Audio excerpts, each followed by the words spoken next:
Like I said, uh, just I mentioned this rock band Greta Van Fleet. I was listening to some of their songs, and their harder rocking songs are better than their slower songs. And these are 22-year-old guys. In 4 or 5 years, they might put out 3 or 4 more albums. That'll be good. And yet people will totally miss it because they want to be snobs, and yet they don't even have the ability to actually say why Led Zeppelin was great, much less why they were better or not better than the Beatles or whatnot. And these pointless arguments. And you just look at, if you were to look at the total mass of Well, stuff that's been written I think if online in the there's, hold on, I hold on, think if hold on, there's, hold on, hold on. In the last okay. 20 years, if you looked at the whole mass of what's been written online, I mean, literally, people waste. I mean, how many man hours can people waste just with their navel gazing? But human beings are social animals. They want to navel gaze. They want to waste time. Fuck them. An interesting synchronicity with this Greta Van Fleet band is I've never heard of these people either, but one of the band members is named Danny Wagner. And It is yes, Danny Wagner is a member of Greta Van Fleet.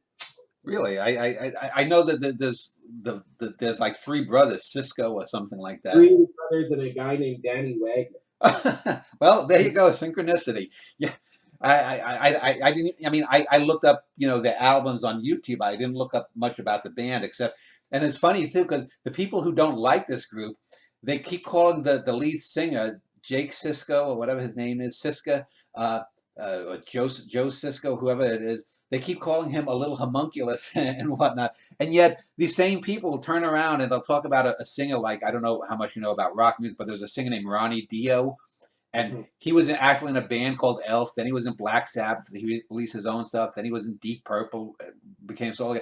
He recently died a couple of years ago. He was constantly fighting with Ozzy Osbourne, the original Black Sabbath singer, and and the same people who would praise Dio, who was like 5'2", rip on this kid for being a dwarf because he's 5'4" or something. And it's like, who gives a shit? And who gives a shit if he's aping Robert Plant to a degree? I can tell you, having listened to, having about 4 or 5 songs of the 2 albums they've released so far, I can tell you that they've written about things that Led Zeppelin never wrote about. Yes, they have that sound, but they're young.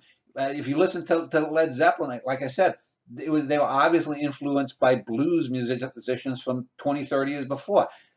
Influence doesn't make someone good or bad. And then I read some articles, they would have like 12 bands better than Greta Van Fleet. So I'd listen to the linked YouTube videos, and I say, these are utterly generic.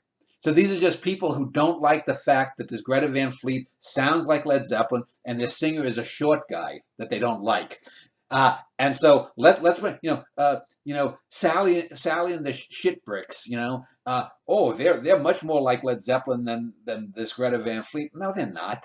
No, they're not. I mean, do you actually listen to this shit? I But I have a question regarding some bands because I know that you're gearing up to write a third musical. I think the 21st century music. yeah, Would this be one band that you would include? And yes, there's one. what are the other good bands that you would include? Well, off the top of my head, there are two that come to mind.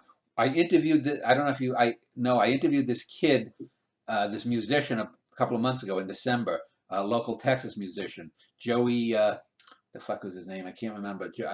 But he's 2 or 3 interviews ago as we record this now. Um, and he was playing a song by this guy named Hozier, this Irish guy. Yeah. And so one of the Hozier songs I'll probably use. I don't remember the name of it. And then I'll probably use this Greta Van Fleet song called "When the Curtain Falls" because it has a very Hollywood Sunset Boulevard feel to it. It's about a guy approaching a movie star asking for autographs and sort of finding the Hollywood star not what he really thought she was. And so it's interesting. Again, that's something that's totally unlike what Led Zeppelin would have written about, but it's a damn good song. Is it the greatest rock song ever? No, but it's so much better than the boy band crap that's been out.